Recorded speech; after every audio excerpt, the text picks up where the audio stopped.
Chris, congratulations, a win. Yeah. How did that feel today? Yeah, it felt great for the players and the supporters. So it's been a tough period for everybody.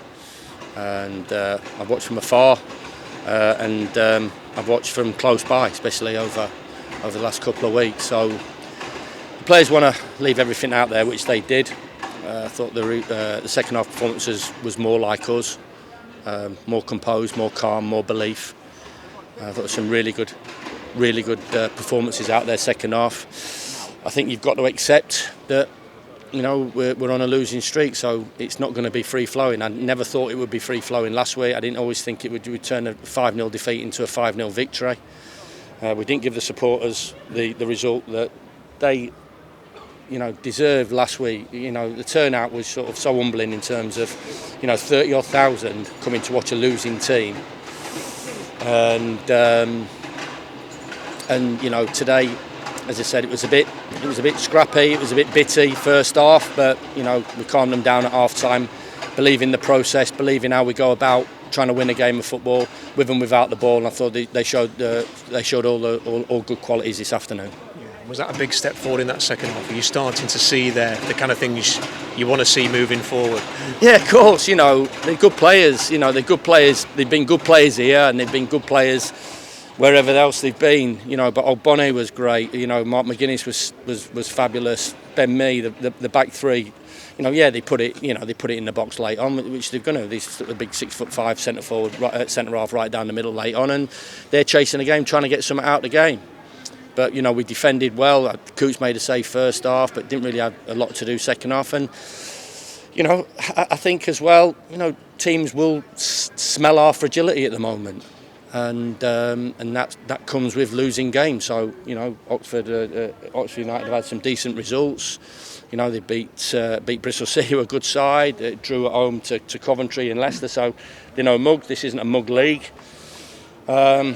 And I didn't ever feel as if it was going to be an incredibly smooth performance. But I've got to say, I was delighted with the second half performance. I think, you know, the way we got out the traps. We've created some good opportunities, really positive in our play, and then we had to do what we needed to do late on. Goal was well taken as well, wasn't it? Yeah, Callum should score more, should create more and score more in terms of his ability, and so that's what we're looking for. You know, it's not been, as I said, not been free flowing, and players, you know, their confidence is going to take a bashing at times, and we've all been through these periods. I like to think now that the shirt's a little bit lighter with that second half performance and that result, and we can move from it. The team are leaving everything out there. I'm not sure that was the case maybe a few weeks ago. So that's my first demand from them, from a stats point of view, from running stats point of view, and duels. We went from bottom of the league for duels to top of the league in terms of one performance. So they're committed, they're together. We're going to try and find a way to win a game of football. We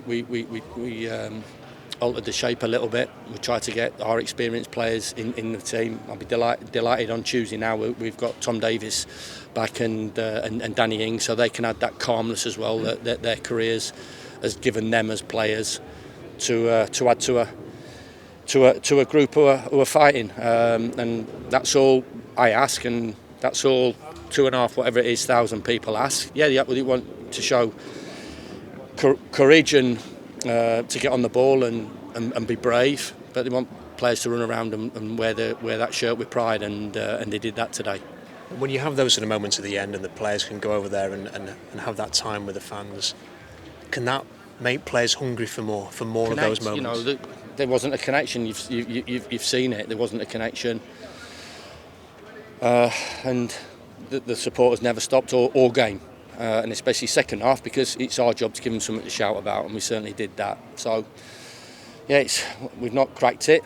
There's some players that you see, and I see, that need to raise the game, but they don't really need to raise the game in terms of what they've done before. They just need to have that little bit more belief in terms of what they're doing, and it's difficult at times, and at times, you know, we can get the words to them and the messages to them, but they've got They got to find it themselves. And the longer the game went on, I thought, City came onto a game, Callum came onto a game. I thought Alex's performance when he came on was outstanding. Gibby, another thing that happened, in the warm-up, that Chongi gets injured, tweaked his knee, and Gibby's not had a lot of work to come onto the pitch. So he's a young boy as well. So we've got some young boys out there that are playing their first game, and it's a team that's been put together pretty quickly.